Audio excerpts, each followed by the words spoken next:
Hello, my name is Faisal Khan. I am a banking and a payment consultant. Today I thought I'd run over some FAQs we get, frequently asked questions on the US sponsorship part. So I have a few questions. I'm going to go over it and maybe it'll help you understand the whole sponsorship regime. I have done literally dozens of videos on this thing. I will place a link to over here, which is on how to start a money transfer business. That money transfer doesn't just imply remittances, it implies P2P, B2B, B2C, and so forth, and cross-border payments in general. And you can learn about the sponsorship programs for there. There is a sponsorship link on FAQs on my website. I will include that in the description below. But let's get to some of the questions that I've got. What is the business classification of the potential partner? Well, typically a potential partner could also either be a chartered bank, a chartered financial institution, could be a credit union, could be a state chartered bank, could be a regular federally chartered bank itself, or it could be what I call a PLH, a principal license holder, a many services business with the requisite money transmitter licenses in one or many states. Maybe sometimes all the states in the US, maybe a few states, multi-state, it depends. So, and who will be assigned to you, it varies as per your application and what the most likely successful path would be. It can be a chartered bank, like I said, if there's a good enough application, if the status of the project is good, if the credentials are solid, a chartered institution like a credit union or a federally or a state chartered bank might just be willing to sponsor you. But in most cases, it's a money transmitter license company. So is there an established track record for this partner in delivering partnership? So yes, obviously these people have done this thing. They know how to put the sponsorship package together. It's something they work on day in and a day out basis. And sometimes it's a single partner, sometimes it's a pool of partners. But like I said, there's always a program manager in the front. If you don't know what a program manager is, again, the video link, it's defined over there. And you will understand that the program manager makes it happen. It'll put everything together. What would a successful partnership or a referral be looking like? In some cases, with respect to credit unions and banks, they usually advertise it. In many cases, they don't. They like to keep it, under an NDA and so forth. So you will not be privy to all the examples or all the backstory of how it was put together until you actually go commit to that. Now, some may say that this is a sales pitch that I'm not telling you. If that was the case, I've put so much information out there for free on the internet. If that was the case, this too would be there. But the fact of the matter is, this is a commercial element that you're asking for. We make money off it. The service provider makes money off it. You will hopefully make money once you get sponsorship. So not everything is played out, but these are, let's say, some of the guarded blueprints and how the transaction happens. And the reason we charge the money is because we facilitate the whole thing. Something that may take you 8-9 months to learn is what we can do in about a week's time. So what sort of a key, there's a question, what are the key success factors in a partnership with this operator? The most successful factor to consider is, what is the joint relationship building to both parties? What sort of business is possible? What sort of transactions can you bring? What sort of transactions value can they process? What will their splits be? And what sort of a risk and exposure do both parties take? That is something that is not easy to answer in a single, sentence to say, oh, well, we are bringing value-added services, XYZ, ABC. No. It's how many transactions, how many countries, what's the average value per transaction, what's the split, what's the profit margin, what's the exposure, what's the long-term exposure with respect to chargebacks and fraud, etc. All these things will be taken into consideration along with your marketing and business and sales plan. How much sales will you do? How will you drive up the volumes? How will you bring more business? What you need to bring in more business? How much involved does the partner need to be in order to enhance that incoming inflow that is, of the existing sales? So these are questions that there's no easy answer to, but it's mostly dependent on your bottom line, which is how much projections are you forecasting and what will you really bring in.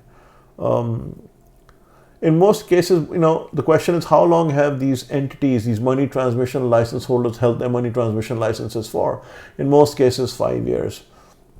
In how many states is the entity currently licensed in or to operate from? It depends. Like I said, I have a pool of solution providers. Some are 1 state, some are 4 states, some are 5 states, some are 10, some are 25, 30, 40, 50. It all varies. It depends on the sort of profile of you are. If you're coming from Africa and you're coming from a high-risk country, many of my pool partners will probably refuse to work with you. If you're coming in from South Asia, many of my pool partners may say, okay, I may do South Asia, I may not.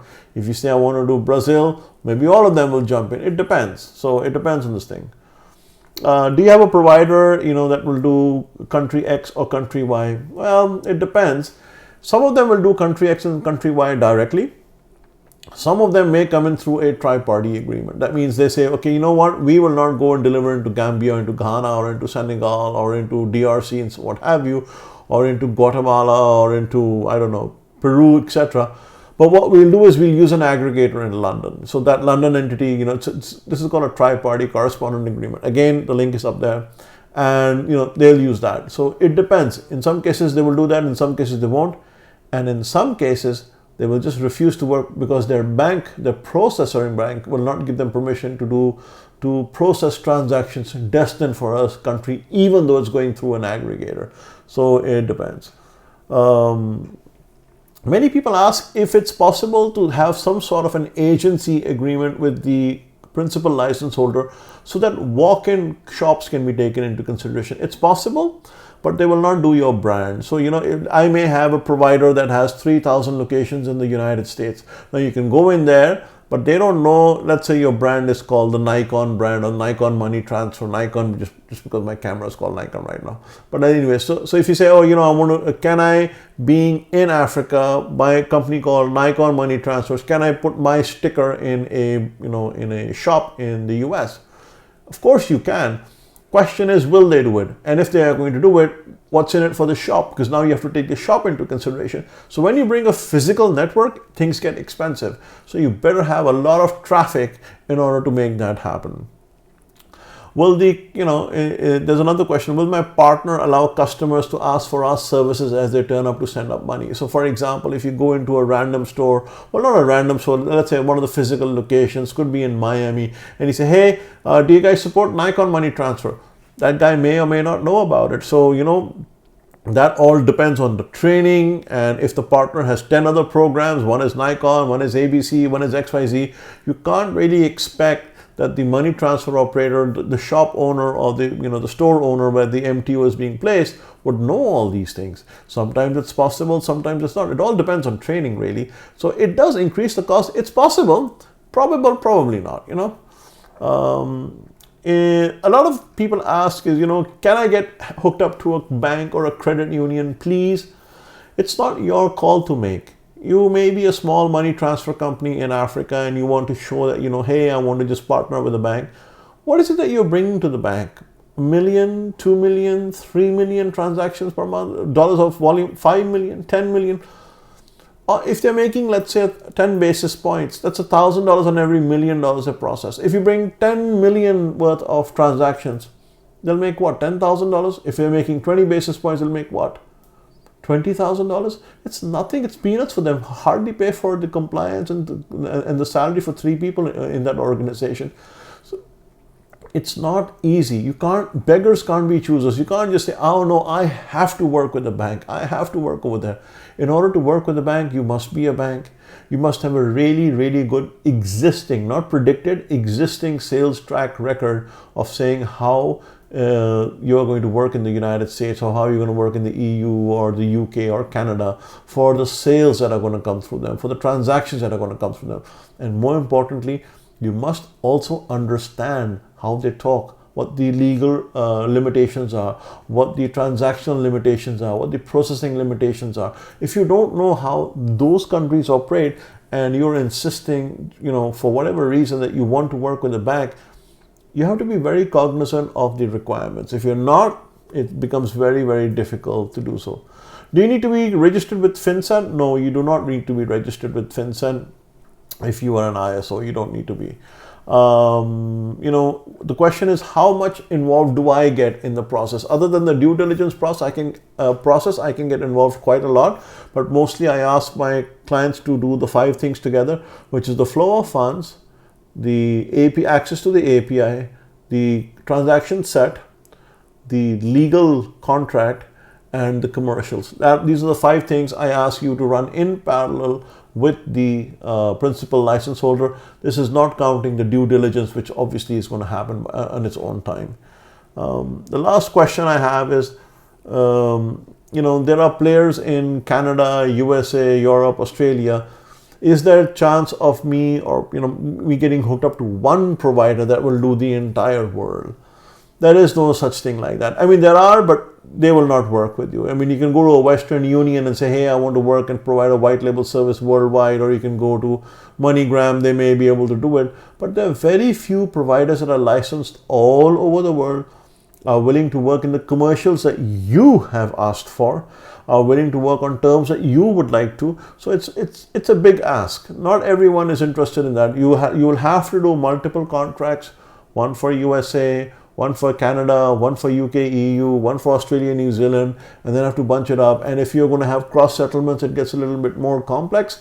But to the best of my knowledge, there are none. There are, however, companies like ourselves that are the forefront program managers that provide a unified API to all these things. We'll be giving you details on what this unified API is that we are launching in the months to come.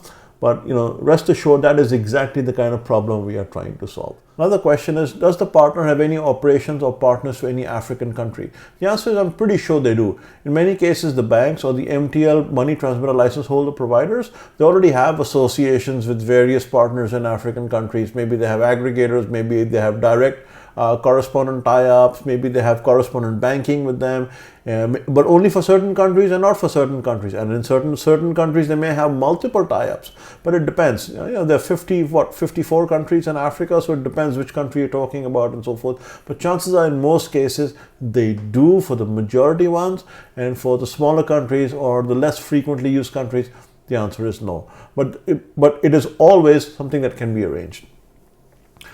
Question one, someone asks is, we need a partner that has chain of agents that will allow customers to walk in with cash and carry out transactions.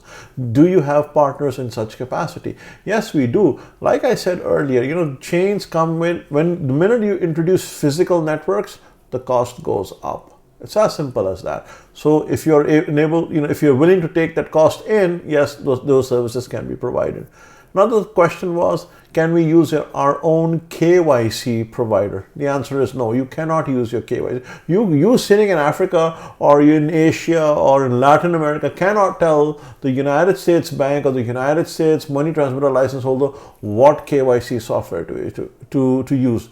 You cannot do that. So no, that's not applicable.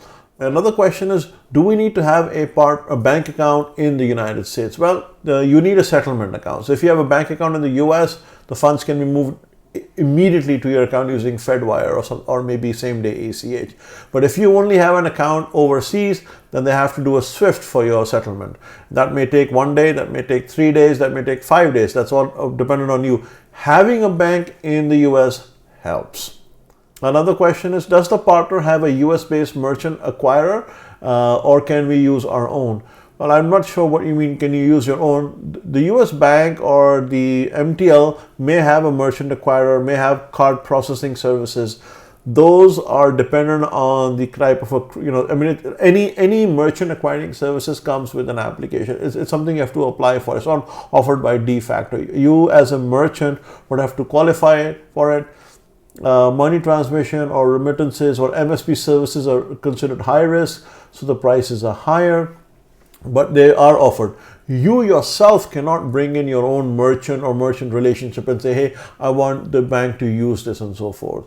So that is another question.